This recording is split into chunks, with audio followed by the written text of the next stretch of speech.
Let X be normally distributed with mean 3 and variance 4. What is the probability that X lies between 3 and 9? So, since X is normally distributed, looks something like that.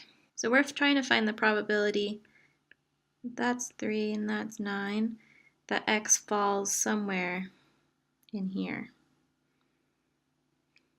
So we can use z-values to calculate this, with z being x minus mu over sigma.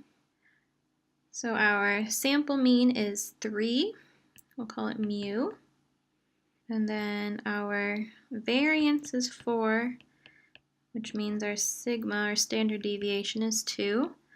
Take the square root of variance to get standard deviation. And then the x value in our z value corresponds to these two values. So we're just going to plug in z into our probability. So we're finding the probability of 3 minus 3 over 2 less than x, 9 minus 3 over 2.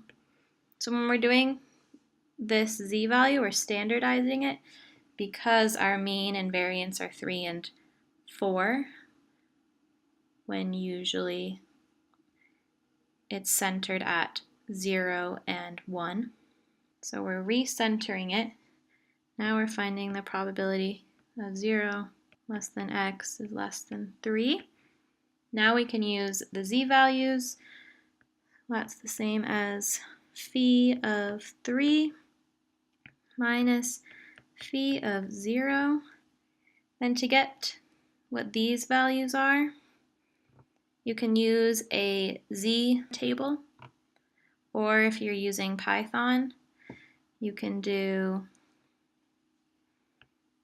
stats.norm.cdf of whatever value that is, and that'll get you the value. So I already looked those values up. We get 0.998 minus 0.5, which would give us a final probability of 0.498.